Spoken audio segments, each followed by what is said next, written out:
किया था। उनकी मॉस्को यात्रा के एक हफ्ते से भी कम समय में रूसी नौसेना के युद्धपोत चटगांव पहुंच गए हैं। ये इसलिए खास है क्योंकि अभी तक बांग्लादेश की अंतरिम सरकार सेना का झुकाव पूरी तरह से चीन की तरफ दिखाई दे रहा था। रूसी नेवी के जहाजों के चटगांव आने से पता चलता है कि बांग्लादेशी सेना चीन के आगे बढ़ते हुए बढ़ती ताकतों के साथ संतुलन बनाने की कोशिश में भी है।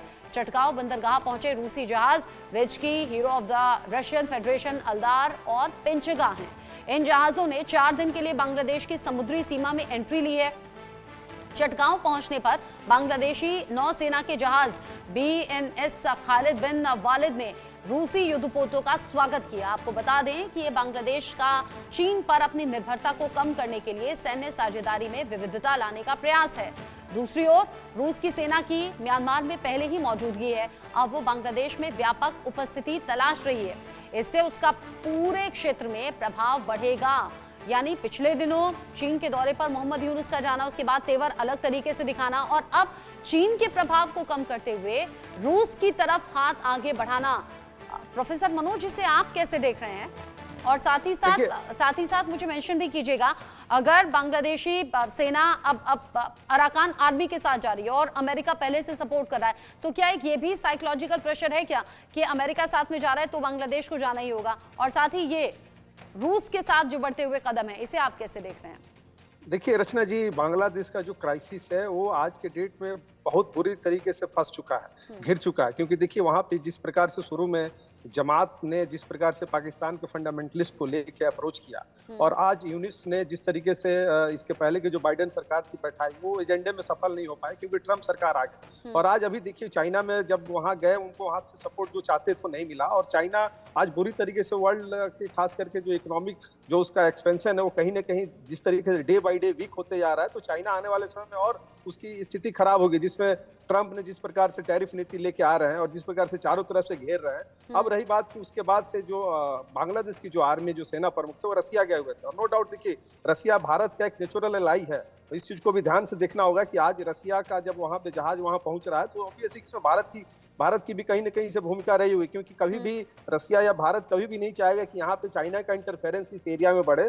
और अमेरिका जिस तरीके से इससे पहले अगर बाइडेन सरकार होती तो शायद हो सकता थी कि आज स्थिति बिल्कुल विपरीत होती, लेकिन ट्रंप के आने के बाद से आप देख सकती हैं कि वो रसिया के प्रभी प्रो है और भारत को उन्होंने एक तरीके से फ्री हैंड दे रखा है कि you can engage with Bangladesh. तो मुझे लगता है कि ये आने वाले समय में जो जिस तरीके से वर्ल्ड पॉलिटिक्स और खास करके साउथ एशिया रीजन में जो जियो पॉलिटिक्स जो चेंज हो रहा है, इसमें एक नई कड़ी निकल के आएगी और रसिया का यहाँ पे आना, ये मुझे लगता है कि इसमें भारत की जो विदेश नीति है और जो भारत की जो कूटनीति है वो एक तरीके से काम कर रही है, क्योंकि वहाँ के सैन्य आर्मी भारत ना आके रसिया जा रहे हैं और रसिया एक तरीके से भारत का नेचुरल एलाई है। तो इसको आप देख सकते हैं कि इसमें हिडन रूप से भारत कहीं ना कहीं अपनी डिप्लोमेसी के माध्यम से वहां पे कंटेन करना चाहता है और एक शांति व्यवस्था कायम करना चाहता है। क्योंकि देखिए मैं फिर से एक बार कहना चाहूंगा कि आज बांग्लादेश का जो बॉर्डर है भारत के साथ लगभग 4000 किलोमीटर हम शेयर करते हैं और म्यांमार की भी स्थिति वही है, हमारे जो नॉर्थ ईस्ट स्टेट है। तो मुझे लगता है कि चूंकि यूनिस का जो एजेंडा है वहाँ पे आप देख सकते हैं कि जो सिविल यूनिस गवर्नमेंट में और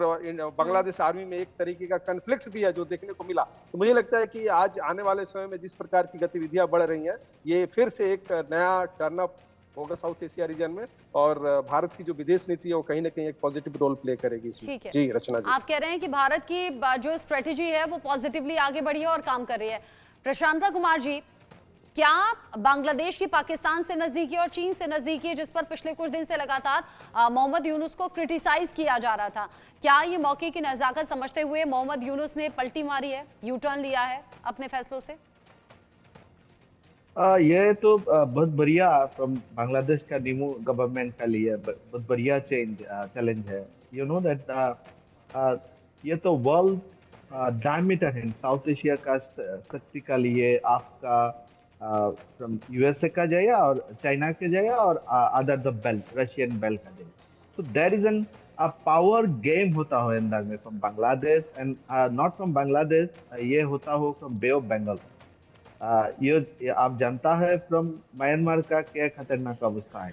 ये तो सिविल वॉर चलता हो, जातीय सत्ता का different minorities group in here, classified group in here, rival होता हो, गवर्नमेंट वर्सेस का जनरल पीपल का one kind of rival group होता है। ये बांग्लादेश का सिमिलर सिचुएशन नेक्स्ट सामने दिन का आता हो, ये मेरा जनता नहीं है, but the situation is more than similar to here, because अंदर में वर्ल्ड का डायमीटर फैक्ट आता हो, फ्रॉम चाइना का आता हो, यूएसए का आता हो, एंड नाउ द सिचुएशन, कितना टाइम, कितना इंटरनेशनल ग्रुप आपको सोलिसिट करता हो फ्रॉम फर्दर का दिन के लिए.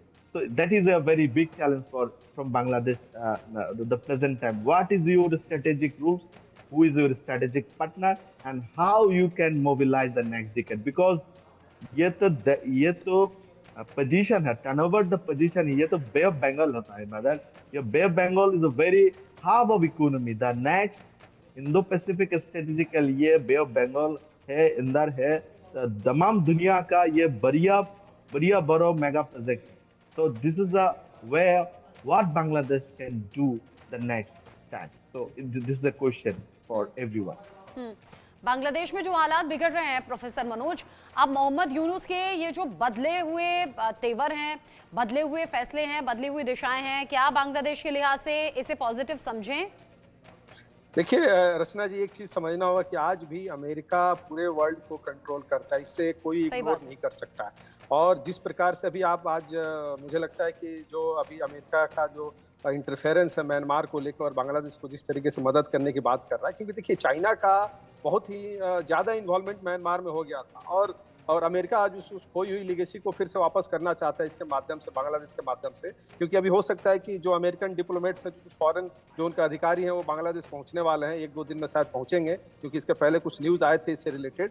तो मुझे लगता है कि ये कहीं ना कहीं वो रणनीति का हिस्सा है कि जो एक सैन्य एक जो वहाँ पे एक बेस बनाना चाहता है, जो अमेरिका का जो एक शुरू से ही एक उसका एक विजन रहा है. और आज चाइना जिस प्रकार से पिछले 10 सालों में म्यांमार में अपना हर तरीके से आर्थिक रूप से और सैन्य के दृष्टिकोण से जो एक इंटरफेरेंस बढ़ाया था, उसको आज अमेरिका चेक एंड बैलेंस करेगा बांग्लादेश के माध्यम से. और इसीलिए मुझे लगता है कि ये बड़ा ही मतलब एक नया टर्न भारत के साउथ एशिया रीजन में, एक विश्व के जो खास करके रसिया का इंटरवेंशन हो रहा है, अमेरिका का इंटरवेंशन हो रहा है, और भारत जिस तरीके से डिप्लोमेटिक तरीके से काम कर रहा है. आप देख सकते हैं कि इसके पहले बांग्लादेश के साथ जो उसका ट्रेड बिजनेस था, उसको भी अभी कुछ जो ट्रांसपोर्टेशन वाला था उसको चेक किया है. तो मुझे लगता है कि ये एक आने वाले समय में एक नया मोड़ लेगा, और जो कि जो कहीं ना कहीं किसी न किसी रूप से एक पॉजिटिव दिशा की तरफ जाएगा. क्योंकि स्थिरता, जब तक स्थिरता नहीं आएगी तब तक हमको पता है कि जब कोई नेबर स्टेट होता है, वहाँ पे अगर कन्फ्लिक्ट्स होता है, और नो डाउट एक चीज़ समझना होगा, वहाँ पे एथनिक ग्रुप्स बहुत ज़्यादा हैं, एथनिक क्लासेस ज़्यादा हैं. जब से म्यांमार का ओरिजिन हुआ है तब से वहाँ पे आपसी संघर्ष होते रहे हैं,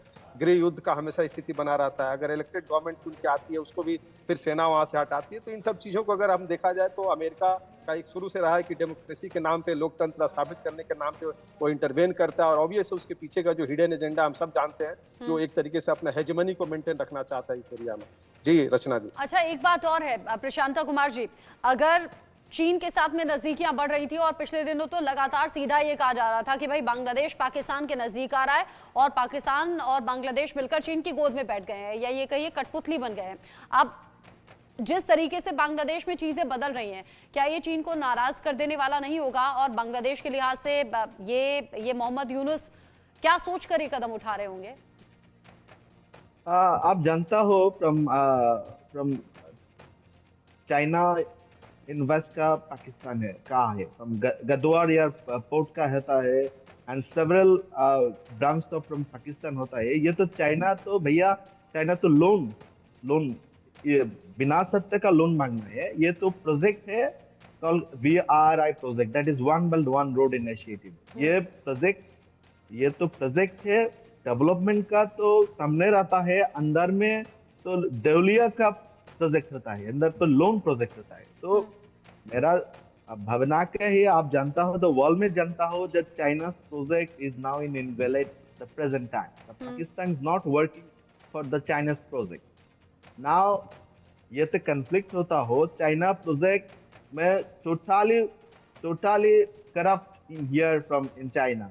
ये तो जातिगत का क्लास है. ये तो अंदर तो आता है बेलूच का BL का पार्टी आता हो, प्लस पाकिस्तान को जनरल मेंबर साधारण पीपल का आता हो, गवर्नमेंट आता हो. ये तो क्लैश होता हो only for the China project के अंदर. तो ये बांग्लादेश का चाइना उन्होंने के इम्पोज करता हो, चाइना के डिफरेंट सेगमेंट अंदर होता हो, I think it's a very if ये प्रोजेक्ट तो जनगण का लिए प्रोजेक्ट नहीं है, ये तो डेफिनेटली ये have bounce back to from that project. And ये वेरी इंटरेस्टिंग होता हो, ये तो जनता हो तो बांग्लादेश का इंडिया का लिए बहुत बढ़िया फ्रेंडशिप होता है फ्रॉम भारत और बांग्लादेश के रिश्ते अच्छे रहे हैं, लेकिन पिछले कुछ दिन में इनमें तल्खी बढ़ी है और वजह रही पाकिस्तान और चीन। और अब अगर बांग्लादेश अपने कदम